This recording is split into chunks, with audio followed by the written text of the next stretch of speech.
오늘 우리가 함께 읽은 이 신명기의 말씀은 이스라엘 백성이 이집트를 탈출해서 출애굽한 이후로 40년 동안의 광야의 모든 삶을 청산하고 이제 가나안 땅 정복을 눈앞에 두고 가나안 땅이 보이는 이 모압 평지에서 모세가 하나님의 말씀을 다시 한번 이스라엘 백성에게 상기시켜주는 그러한 내용입니다. 특별히 오늘 같이 읽은 이 신명기 4장에 나오는 본문의 말씀은 모세가 세상을 창조하시던 하나님께서 세상을 창조하시던 그 날로부터 시작해서 출애굽의 기간에 이르기까지 일어났던 기적들에 대한 이야기를 짧게 요약해서 이야기를 하죠. 여기서 말하는 기적이라는 것은 오직 하나님만이 하실 수 있는 바로 그 일을 하나님께서 하시는 것, 이렇게 정의를 내릴 수가 있습니다. 저도 그렇고 여러분도 그렇고 교회에서 오래 신앙생활을 하다 보면은 주변에서 수많은 기적들을 경험하거나 혹은 관찰하게 됩니다. 제가 어렸을 때는 기도하다가 이렇게 방언으로 기도하시는 분들을 보면 제가 너무너무 신기했었어요. 이거 하나님께서 주시는 기적이구나, 제가 알 수 있었죠. 또 부흥회 하다가 기도하다가 보면은 갑자기 이 세상에서의 정신을 놔버리고 하나님과 소통하는 입신이라고 보통 불리는 그러한 현상들도 일어났습니다. 또 환자에게 손을 얹고 기도하다 보면은 갑자기 병이 낫는 일들도 있었고요. 기적은 분명히 우리 주변에서 경험되어지고 관찰되어집니다. 그런데 성경에도 이러한 기적의 이야기들이 굉장히 많이 나와서 우리는 평소에도 많은 기적의 이야기들을 알고 또 즐겨서 그 이야기를 하기도 하죠. 그런데 저의 기적에 대한 단순한 생각을 어느 날 굉장히 복잡하게 만든 사건이 있었습니다. 제가 대학교 1학년 때였는데요. 저는 그때 잠수부라는 그 동아리에 잘못 들어가가지고 여름이면은 그 선배들과 함께 섬으로 이렇게 잠수하러 나가곤 했었습니다. 그래서 이번에는 제주도로 갔었는데 마침 그 며칠 동안 잠수를 하다 보니 주일날이 된 거예요. 그래서 주일이면 저는 당연히 교회 가야 되니까 선배들한테 이야기를 했죠. 오늘은 바다에 나가지 않고 저는 예배드리러 교회로 가겠습니다. 근데 선배들이 그걸 좋아하지 않더라고요. 그런데 그 선배들 가운데 한 사람이 저에게 이렇게 이야기를 했습니다. 나도 옛날에 교회 다녔어. 저는 그 선배가 저랑 교회 같이 가고 싶다는 말을 할 줄 알고 되게 좀 기뻤습니다. 게다가 그 선배가 이렇게 말했어요. 나 옛날에 방언도 했었어. 와, 하나님께서 주신 기적을 경험했구나. 나보다 신앙이 좋은 사람이구나. 근데 이 선배가 말을 이렇게 맺었어요. 근데 나 이제 교회 안 다녀. 너도 교회 가지 마. 괜찮아. 아니, 저는 받고 싶어서 그렇게 기도를 해도 못 받았던 그 방언을 받아놓고 교회 안 다녀요? 제가 그때 깨달았습니다. 기적 자체는 사람을 변화시키지 않는구나. 그러고 보니까 예수님 시대에도 굉장히 많은 사람들이 예수께서 죽은 사람을 살리시고 그 다음에 병자를 일으키시고 많은 기적을 행하였지만 그것을 모두 보았지만 그들이 다 예수님을 구세주로 영접하지는 않았더라고요. 더 거슬러 올라가서 출애굽 시대에 하나님께서 홍해를 가르시고 광야 동안 내내 만나를 먹이셨으나 그 엄청난 기적을 경험하고서도 이 이스라엘 사람들은 여호와 하나님만 바라보며 섬기지 않더란 말이죠. 뭐가 잘못됐을까요? 그들을 위해서 기적은 준비되었으나 그들이 기적을 위해서는 준비되지 않았던 거예요. 그래서 제가 이런 말씀을 드립니다. 기적은 일어나는 사건을 넘어서 읽어내야 하는 사건이에요. 왜 그렇죠? 기적은 우리를 향해 말씀하시는 하나님의 언어이기 때문에 그렇습니다. 이 언어에는 굉장히 많은 종류가 있죠. 그래서 우리는 그 외국어를 쉽게 생각해 볼 수 있습니다. 여러분 모두 다 외국어 공부하다가 고생해 보신 경험이 있을 거예요. 저도 마찬가지고요. 외국어는 중요한 소통의 수단이지만 또한 우리 배우는 학생에게는 고통의 길이죠. 보시는 그림은 조선 말기에 김홍도가 그린 서당이라는 제목의 그림입니다. 보면은 학생 하나가 야단을 맞고 있고 선생님이 난감한 표정을 짓고 있죠. 무엇을 배우다 그랬을까요? 제가 그 한글에 대해 알아야 할 모든 것이라는 책에 보니까 조선 시대 서당에서는 어떤 책으로 공부를 했나 그게 나와 있더라고요. 거기 보니까 천자문, 동몽선습, 소학 이거 다 이제 한문 책인데 외국어잖아요. 중국말이니까 그 외국어 한문을 익히기 위해서 학생들이 무슨 방법을 썼는가 했더니 그 한문 한 글자 한 글자 밑에다가 한글로 음과 훈을 달아가지고 서당에서 가르쳤답니다. 그러니까 예나 지금이나 외국어 배우기 위해서는 그렇게 학생들이 고생을 하는 거예요. 이 외국어에 대해서는 저도 참 할 말이 많은 사람 중에 하나입니다. 저도 영어 때문에 참 고생을 많이 했어요. 근데 하나님께서는 제가 영어 때문에 고생하는 게 부족하다 여기셨는지 저를 아예 미국으로 보내서 공부를 하도록 하셨습니다. 그래서 그 유학을 가서 보니까 유학생들이 미국에서 살면서 하는 영어를 뭐라고 부르는지 아세요? 생존 영어. 이게 말이 되든 안 되든 먹고 살기 위해서는 무조건 영어를 해야 되는 거예요. 그래서 그 유학생들 사이에 이런 이야기가 유행했었습니다. 한국 사람이 영어 때문에 고생하는 것이 아니라 영어가 한국 사람들 때문에 고생한다. 그런 이야기를 하더라고요. 저는 이제 박사 학위를 따야 되니까 학교에서 요구하는 것이 독일어와 프랑스어로 된 책을 사전 놓고 읽을 수 있을 정도는 돼야 된다. 그래서 팔자에도 없는 독일어, 프랑스어 공부하느라 얼마나 고생을 했는지 모릅니다. 그러다 보니까 제 서재에 들어가 보면은 한국말 책들이 있죠. 또 한국 사람들은 분명히 한글 책인데 제목은 또 한문으로 써놓는 거 있잖아요. 그런 게 꽂혀 있죠. 영어 책들이 있죠. 프랑스말 책 있죠. 독일어 책 있죠. 또 신학생이니까 헬라어 책 있죠. 히브리어 책 있죠. 그러니까 제가 오클라호마에서 목회할 때 우리 교인들이 제 방에 들어와서 서재를 보고서는 우리 한국에서 온 이 황 목사는 7개 국어를 한다라고 소문이 퍼져가지고 얼마나 사람들이 저를 존경했는지 몰라요. 그 오해를 푸느라 꽤 고생을 했었습니다. 요즘은 시대가 굉장히 좋아져서 굳이 외국어를 이렇게 공부하지 않아도요. 이 전화기만 하나 들고 다니면 해결이 되더라고요. 최근에 이제 파파고라는 것을 제가 전화기에 이렇게 설치를 해놨는데 이걸 들고 다니면은 한국말로 대충 이야기해도 그거를 일본말, 영어, 중국말로 완전하게 통역을 해줘요. 여러분도 하나 들고 다니시면 참 좋을 것 같아요. 우리말로 감사합니다. 그러면은 자동으로 이게 통역을 해서 일본말로는 뭐 아리가또 고자이마스, 그리고 중국말로는 쉐시에, 그리고 영어로는 땡큐, 이게 다 되더라고요. 여러분 외국으로 여행 다니실 때 요거 손주들한테 이거 깔아달라고 해가지고 들고 다니시면 참 좋을 거예요. 근데 여러분 이 소통은요 말과 글로만 하는 것은 아니죠. 예를 들면 수화라는 것이 있습니다. 얼마 전에 그 크리스틴 선 킴이라는 아티스트가 이 테드 강연에서 발표하는 것을 제가 들었는데, 제가 생애 최초로 이렇게 언어로 하는 그 강연이 아니라 수화로 하는 강연을 제가 처음으로 봤습니다. 물론 거기에 이제 통역이 따로 있었지만 이분은 그 미국으로 이민 간 한국인 부모에게서 태어났는데 태어날 때부터 청각 장애가 있었어요. 듣지도 못하고 말하지도 못합니다. 그래서 이제 수화를 배워서 이걸로 공부하고 대학교 다니고 그래서 시각 예술인으로 활동을 했어요. 청각 장애가 있으니까 시각 예술인 말이 되잖아요. 근데 얼마 전부터 이분이 소리에 대해서 관심을 가지기 시작한 거예요. 그래서 소리를 사용한 예술 활동을 시작을 했다라고 이제 강연에서 말을 했습니다. 청각 장애인이 소리를 통해 예술을 한다. 굉장히 좀 독특한 상황인 거죠. 근데 이분이 이런 주장을 해요. 소리는 귀로만 듣는 것이 아닙니다. 그러더라고요. 근데 이분이 이제 연설 중에 수화로 자기의 감정을 전달을 하는 것을 이제 시범을 보여주는데 굉장히 흥미로웠습니다. 예를 들면은 이 미국식 수화에서 손가락 둘을 이렇게 앞으로 하면은 본다라는 뜻이래요. 그런데 여러분 만약에 이게 무슨 뜻일까요? 저쪽 찬양대 쪽을 봐라 그런 뜻입니다.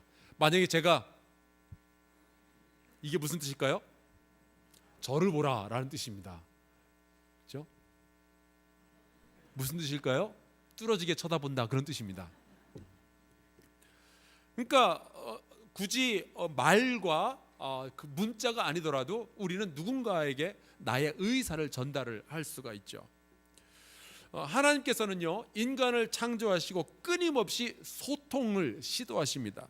요한복음 1장 1절을 보면은 하나님의 본질을 말씀이라고 소개를 해 놓았어요. 제가 읽어드릴게요. 태초에 말씀이 계시니라. 이 말씀이 하나님과 함께 계셨으니 이 말씀은 곧 하나님이시니라. 그래서 이 하나님의 성품을 표현하는 말들 가운데 우리 설교자들이 자주 사용하는 게 이겁니다. 말 걸어오시는 하나님. 우리 그 설교자들은 우리가 왜 설교하죠? 하나님께서 성도들에게 말을 걸어오시기 때문에 우리는 설교를 합니다. 그렇게 이야기를 해요. 하나님께서는 성경에 보니까 창세기 8장에 보면은 하나님은 노아에게 말을 걸으셨고, 출애굽기 20장에 보면은 하나님께서는 모세에게 말을 걸어오십니다. 그런데 이 하나님은 창조의 하나님이신지라 그 말 걸어오시는 방법들이 굉장히 창조적이고 다양합니다.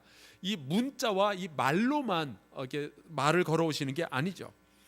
신명기 9장 10절에 보면은 하나님께서는 이 불 가운데서 돌판에다가 글을 적어서 소통을 시도하십니다. 그게 뭘까요? 바로 십계명입니다.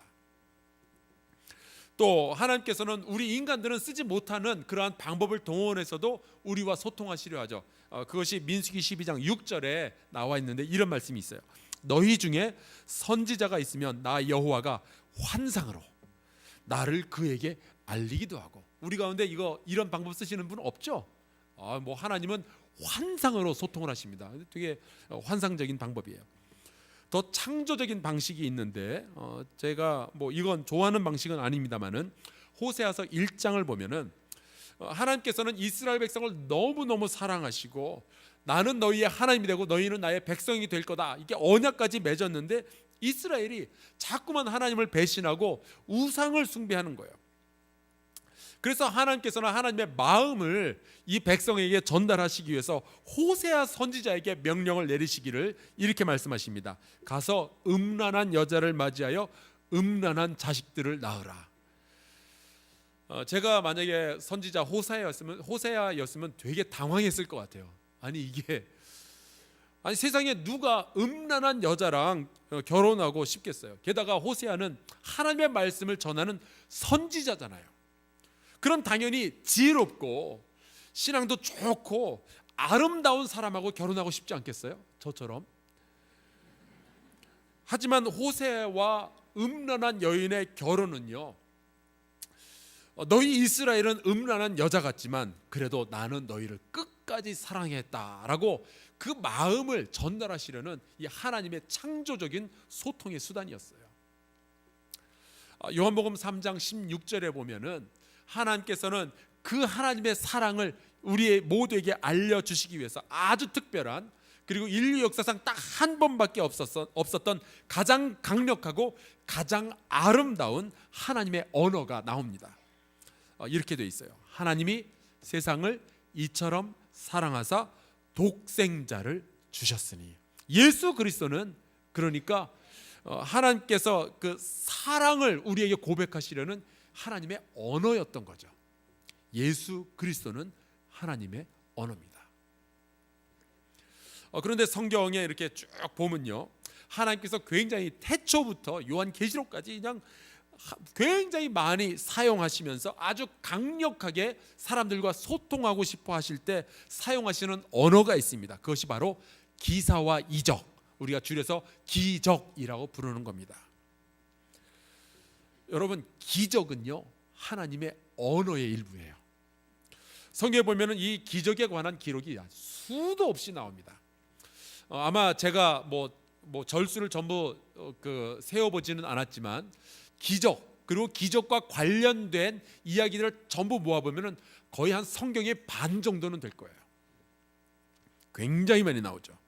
그러니까 하나님의 사람들은 그 기적이라는 언어를 통해서 하나님의 소리를 듣는 사람들이었고, 이스라엘 민족은 그들을 위해서 베풀어 주신 이 하나님의 기적들을 보면서 하나님의 뜻을 분별해야만 하는 백성이었어요. 자, 그래서 오늘 본문 말씀을 볼까요? 내가 있기 전 하나님이 사람을 세상에 창조하신 날부터 지금까지 지나간 날을 상고하여 보라. 하늘 이 끝에서 저 끝까지 이런 큰 일이 있었냐? 여러분 성경에 보면 그런 큰 일들이 너무나도 많이 나와요. 이런 일을 들은 적이 있느냐? 여러분 하나님께서 세상을 창조하신 것 그 자체가 기적이에요. 오직 하나님만이 하실 수 있는 바로 그 일을 하나님께서 하신 것. 뭐 어떤 이들은 이 창조는 기적이 아니라 사실은 자연 현상이라고 말을 합니다. 온 우주가 137억 년 전에 뻥 하고 터져 갑자기 생겼다는 거예요. 이른바 빅뱅 이론. 근데 저는 이 이야기 들을 때마다 좀 웃겨요. 그러면 137억 년 그 전에 1초 전에는 뭐가 있었는데요? 그러면 그거는 우주가 아니고 뭔데요? 뭐가 이렇게 덩어리가 있다가 이게 뻥 터졌다는데 이 덩어리 주변에는 뭐가 있었는데요? 이 덩어리는 어디서 나왔는데요? 이런 질문에 대해서 과학자들은 하나도 설명을 못해요. 그러면서 이건 과학이래요. 그에 비하면 이제 성경은 최초의 우주 만물을 하나님께서 창조하셨다라고 말씀을 합니다. 그 이야기는 하나님은 온 우주와 시간을 동시에 창조하셨다라는 뜻이에요. 빅뱅 이론과 창조 이론의 차이가 있는데 뭐 여러 가지가 있겠지만 가장 뚜렷하게 차이를 보이는 것이 있는데 그것은 의미라는 겁니다. 우주의 의미. 빅뱅 이론은요, 그래서 진화론은요, 모든 것은 우연히 일어났다라고 말하는 거죠. 그 말은 아무 의미가 없는 거예요. 그냥 우연입니다. 존재는 있지만 의미는 없어요. 하지만 우리가 만약에 창조론, 하나님께서 창조하셨다라고 이야기를 한다면은 온 우주 만물 그리고 저와 여러분에게는 하나님의 의도가 담겨져 있죠. 우리에게는 의미라는 것이 있습니다. 그러니까 빅뱅 이론과 진화론을 신봉하는 사람들은 나는 지금 여기 있지만 나는 아무 의미 없는 존재야. 당신도 아무 의미 없어. 이 세상에 그냥 우연히 나왔다가 그냥 사라질 뿐이야 라고 이야기를 하는 거고, 창조론을 말하는 사람들은, 성경을 믿는 사람들은요, 내가 지금 어떠한 상황에서 어떠한 모양으로 태어났고 어떠한 모양으로 살아가고 있을지라도 나의 존재는, 당신의 존재는 의미 있습니다. 하나님 안에서 의미 있습니다 라고 믿고 살아가는 쪽이 사람들인 거죠. 어느 쪽을 선택하시든 상관없지만 저는 여러분의 존재가, 저의 존재가 하나님 앞에서 의미 있음을 믿습니다. 그 창조의 이야기는 우연히 일어난 자연현상이 아니고 하나님의 의도가 담겨진 기적이에요. 오직 하나님만이 하실 수 있는 바로 그 일을 하나님께서 하신 것이 창조죠. 또 본문 34절에 보면은 모세가 하나님께서 베푸신 이제 기적들에 관해서 넌지시 백성들에게 물어봅니다. 어떤 신이 와서 시험과 이적과 기사와 전쟁과 강한 손과 편팔과 크게 두려운 일로 한 민족을 다른 민족에게서 인도하여 낸 일이 있느냐? 바로 출애굽 사건에서 있었던 여러 가지 기적에 대한 이야기죠. 먼저 10가지 재앙이 있었습니다. 나일강에 물이 갑자기 피가 된다든지, 아니면은 개구리떼가 덤벼든다든지, 혹은 온 세상이 어둠에 잠긴다든지 하는 일들이에요. 10가지 재앙 중에서 이제 마지막 거는 이집트에서 태어난 모든 그 생물들의 첫째가 죽는 거였습니다. 이스라엘이 홍해를 건널 때에도 놀라운 기적이 일어났죠. 홍해가 갈라지고 바다가 마른 바닥을 드러내고 이스라엘 백성이 그곳으로 지나갔습니다. 또 이집트 백성이 그것을 뒤쫓아오다 보니까 이스라엘 백성이 싹 건너가고 난 다음에 물이 다시 합쳐져서 이 이집트 군대가 전부 몰살을 당하게 되죠. 기적입니다. 자, 그렇다면은 왜 그렇게 하나님은 천지를 창조하는 기적을 만들어내셨을까요? 왜 하나님은 이스라엘을 해방시키기 위해서 그렇게 많은 기적을 베풀어 주셨을까요? 오늘 본문에 그 해답이 이렇게 나와 있어요. 이것을 내게 나타내심은 여호와는 하나님이시요 그 외에는 다른 신이 없음을 내게 알게 하려 하심이니라. 기적이라는 현상에는 이 하나님께서 스스로를 드러내시려 하는 의도가 담겨져 있었던 거죠. 하나님은 그 기적들을 통해서 말씀하고 싶으셨던 것이 있었던 거예요. 기적은 하나님의 언어였던 거죠. 그러고 보면 하나님의 기적은 늘 이스라엘을 향한 하나님의 언어였습니다. 신명기 11장 3절에서 9절 보면은 이런 말씀이 나와요. 너희가 여호와께서 행하신 이 모든 큰 일을 너희의 눈으로 보았느니라. 그러므로 너희는 내가 오늘 너희에게 명하는 모든 명령을 지키라. 여러분, 우리가 기적을 경험하였으면 당연히 그 다음에 해야 할 행동이 있었던 거예요. 하나님이 의도하는 것이 있는 거죠. 여호와의 말씀에 순종하는 겁니다. 사도행전은 이러한 하나님의 기적들을 보고 그 안에 담겨져 있는 하나님의 언어를 들었던 사람들이 있었어요. 초대교회 교인들인데 사도들로 말미암아 이제 기사와 표적들이 많이 일어납니다. 그 다음에 하나님께서 이것을 말씀하시는구나 깨달았던 사람들의 기록이 이렇게 나와 있어요. 들어보세요. 기사와 표적이 많이 나타나니 그러므로 믿는 사람이 다 함께 있어 모든 물건을 서로 통용하고 또 재산과 소유를 팔아 각 사람의 필요를 따라 나누어지며. 기적을 보고 하나님의 뜻을 깨달았던 거예요. 그렇다면 오늘 살아가는 우리 신앙인들의 문제는요, 기적에 담겨져 있는 하나님의 언어를 발견하지 못하는 데 있습니다. 요한복음에도 그런 이야기가 나와요. 6장 26, 27절에 보면은 예수님에게 여러 사람들이 이제 따라옵니다. 무리가 따라왔어요. 근데 그 무리들을 향해서 예수께서 이런 말씀을 하십니다. 너희가 나를 찾는 것은 표적을 본 까닭이 아니요 떡을 먹고 배부른 까닭이로다. 그들은 기적을 보았으나 기적만 보았어요. 거기에 담겨져 있는 하나님의 의도, 하나님의 언어는 못 들었습니다. 여러분, 기적은 때로 우리의 필요를 채워줘요. 우리의 사업이 망했을 때, 우리의 건강이 악화되었을 때, 우리의 관계가 무너졌을 때 어떤 기적을 통해서 기적적으로 회복이 될 수 있어요. 우리의 필요를 채워줘요. 하지만 그것은 현상이지 목적은 아니에요. 하나님의 목적은 거기에 있지 않아요. 기적만 보고 그것만 좋아하고 그것만 감사하다가 하나님의 의도를 눈치채지 못하면요, 이 기적은 그냥 아무 의미 없이 그냥 사라진 과거에 있었던 일로만 존재하게 됩니다. 여러분, 존재에는 반드시 의미가 담겨 있고요, 기적에는 하나님의 언어가 있어요. 이거를 우리가 봐야 돼요. 예전에 제가 한번 설교 시간에 드렸던 말씀인데 기억하실 거예요. 저는 이제 군대에 있을 때 소방차를 운전하는 이제 소방병이었습니다. 근데 하루는 제가 소방차를 몰고 이제 부대 바깥으로 나가서 일반 이제 도로를 달리는데 제 앞에 큰 이제 덤프 트럭이 앞에서 제 바로 앞에서 가고 있었어요. 근데 보통 이제 덤프 트럭의 뒤 타이어를 보면은 타이어 두 개가 이렇게 한 쌍으로 이렇게 붙어 있습니다. 근데 그 타이어 한 쌍이 이렇게 돌아가고 있는데 그 타이어 사이에 요만한 돌이 하나 박혀 있는 거예요. 그래서 이게 빠르게 이렇게 돌다 보면 어느 순간에 뒤로 팡 빠지면서 뛰어넘으면 큰 일이 나겠더라고요. 그래서 제가 그렇게 못 달리는 소방차를 밟고 해가지고 그 앞에 있는 트럭 옆까지 갔습니다. 옆까지 가서 타이어 사이에 돌이 껴 있다는 걸 말을 해야 되는데 운전하면서 그걸 어떻게 해요? 저쪽은 창문 닫고 있는데. 그래서 제가 그쪽 창문을 보면서 제 사랑을 담아 이렇게 이야기를 했습니다. 타이어 사이에 돌이 껴져 있다고. 그랬더니 저쪽 운전자가 저를 보면서 저한테 이러고 지나갔어요.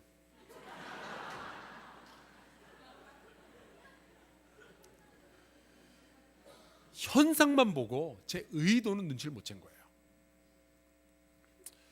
기적은 하나님의 의도가 담겨져 있는 하나님의 언어입니다. 그렇다면 이 기적이 왜 성경에 기록되어 있는가? 왜 이 기적이 나에게, 내 가족에게, 내 사업장에 혹은 내 교회에 일어나는가? 이것을 아는 것이 너무 중요해요. 그런데 종종 우리는 왜 기적이 일어났는가가 아니라 어떻게 기적이 일어나는가, 여기에만 너무 집중하는 그러한 모습을 보여줍니다. 성경에도 이런 일들이 많이 일어났어요. 창세기 18장에 보면은 99살 먹은 아브라함의 아내, 89살 먹은 이제 사레가 너희가 내년에 아들을 낳을 거다라는 예언을 듣게 되죠. 그때 사라가 피식 웃으면서 이렇게 속으로 물어봅니다. 내가 늙었거늘 어떻게 아들을 낳으려? 어떻게 그런 기적이 일어날 수 있는가? 이게 사람만의 관심이 아니에요. 우리 모두의 관심이에요. 기적은 어떻게 만드는가? 여기에 우리가 아주 깊이 관심을 가지고 있어요. 요한복음 9장에도 보면 동일한 질문이 나옵니다. 예수께서 날 때부터 맹인된 사람을 발견하시고 그의 눈에다가 진흙을 바르신 다음에 실로암 연못에 가서 곧 씻으라 그랬더니 그 사람이 씻고 눈이 밝아집니다. 그때 여러 사람들이 이 맹인을 보고 이렇게 물어봐요. 그들이 묻되 그러면 내 눈이 어떻게 떠졌느냐? 우리 모두는 이 기적에 관련돼서 성경에 나오는 기적들, 우리에게 나타난 여러 가지 기적들 보면서 어떻게 이런 일들이 일어나지? 어떻게 하면 다시 기적을 만들어낼 수 있을까 관심을 가지죠. 사도행전 8장에 보면은 마술사 시몬이라는 사람이 등장합니다. 이 사람은 이제 사마리아 지역에 살던 사람인데 어느 날 사도 빌립이 와서 그곳에서 많은 기사와 이적을 드러내죠. 그걸 보고 굉장히 부러워했었어요. 그러다가 어느 날 베드로와 요한 사도가 와서 많은 사람들에게 안수하며 기도할 때 성령이 임하는 것을 봤습니다. 기적이죠. 하나님의 기적이 일어났어요. 그때 이 광경을 봤던 마술사 시몬이 베드로와 요한에게 슬쩍 돈을 건네주면서 이렇게 말합니다. 이르되 이 권능을 내게도 주어 누구든지 내가 안수하는 사람을 성령을 받게 하여 주소서. 어떻게 하면 이 기적을 일으킬 수 있을까? 여기에 굉장히 많은 관심을 가지고 있는 거예요. 여러분, 어떻게 돈을 버는지는 아는데 왜 돈을 버는지는 모르는 것이 우리 시대의 모든 비극의 시작 아닌가요? 어떻게 직장에 취직하는가는 아는데 내가 그 직장에 왜 가야 되는지 모르는 것이 우리의 비극 아닌가요? 우리는 그동안 어떻게 하면 기적을 만들어낼 수 있을까? 어떻게 하면 기적이 일어날까? 굉장히 많은 것들을 우리 배워왔습니다. 사실은 그것도 알아야 돼요. 저는 저와 여러분이 이 어떻게 기적을 일으키는가 좀 잘 배워서 우리도 기적을 체험하면서 살아갈 수 있길 바라요. 성경에 보면 그런 비결들이 나와 있죠. 가장 중요한 것은 믿음입니다. 성경에는 믿음이 있는 자가 구원을 얻게 된다라는 것, 내 믿음이 너를 구원하였다라는 이야기들이 종종 나오죠.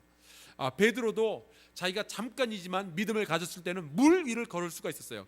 그러다가 믿음을 잃어버리는 순간 물에 빠졌죠. 그때 예수께서 베드로를 잡으시면서 말씀하신 게 믿음이 작은 자요.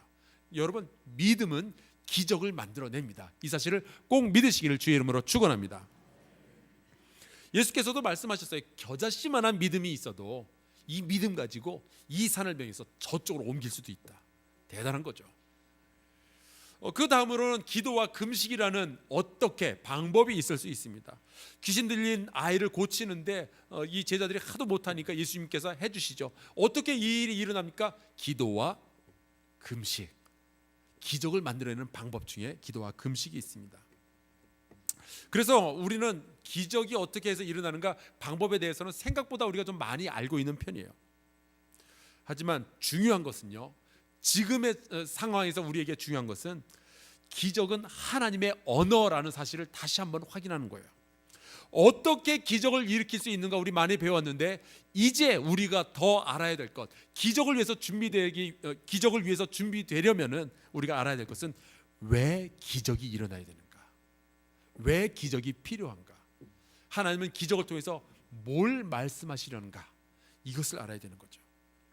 그래서 기적은 일어나는 것이라기보다는 읽어내는 겁니다.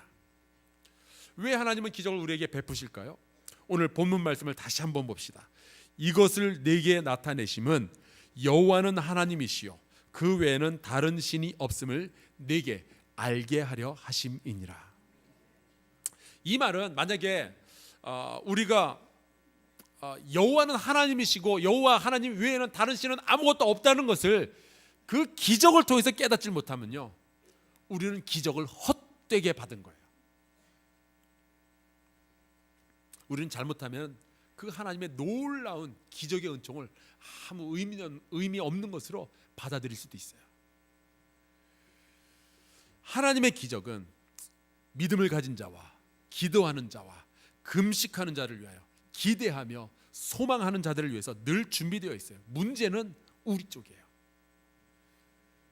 하나님의 기적은 준비되어 있는데 우리가 준비가 되어 있잖아요. 하나님의 기적을 통해서 하나님의 언어를 듣고 해석할 준비가 되어 있지 않으면 우리에게 주어지는 기적은요, 더 이상 축복이 아니죠. 오히려 모든 기적을 경험하고서도 하나님으로부터 멀어질 수도 있습니다. 가룟 유다가 그랬죠. 우리의 삶 속에도 기적은 얼마든지 일어나고 있습니다. 저와 여러분이 지금 여기 앉아서 살아서 숨 쉬면서 하나님의 말씀을 듣는다는 것 자체도 깊이 생각해 보면 이건 기적이에요. 오직 하나님만이 하실 수 있는 바로 그 일을 하나님께서 하셨기 때문에 저와 여러분이 지금 이 자리에 앉아 있는 거예요. 이미 기적은 일어났어요. 그런데 하나님의 언어를 여러분이 들으시냔 말이죠. 신앙이 있다고 누구나 다 이 하나님의 언어를 듣고 해석할 수는 없어요. 만약에 우리가 기적을 통해서 하나님의 언어를 볼 수 없다면요, 성경의 반은 기적 이야기인데 그러면 성경의 반을 우리가 모르고 그냥 지나가는 거예요. 그럴 수는 없잖아요. 그래서 이번 사순절을 기도하며 제가 준비했습니다. 여러분 들어오실 때 이 주보에 보면은 함께 이 사순절 출석 카드가, 등록 카드가 들어있을 겁니다.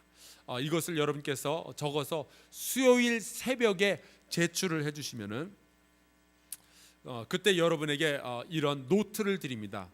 이 안에 제가 기도하며 준비했던 40가지, 성경에 나오는 40가지의 기적 이야기가 있고, 이 안에 어떠한 하나님의 언어가 숨어 있는지를 저와 여러분이 함께 좀 나누려 그래요. 그래서 어떻게 해야 기적이 일어나며 그 기적은 왜 일어나는가를 우리가 같이 좀 알았으면 좋겠습니다. 그래서 이 사순절이 지나가기 전에 우리 모든 성도가 하나 이상씩 기적을 체험하고 그 기적을 통한 하나님의 뜻을 발견할 수 있기를 바라요.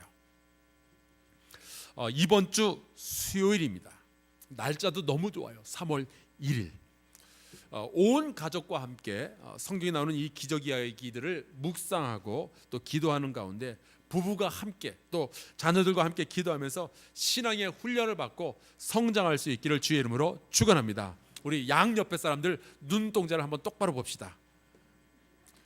자, 그분에게 이렇게 말합니다. 기적은 준비되었습니다. 이제는 우리 차례입니다. 사순절 특세를 통해 준비합시다.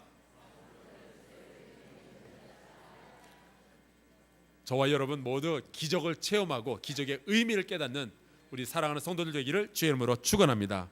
우리 함께 찬송가 68장 같이 찬양하겠습니다.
주셨으니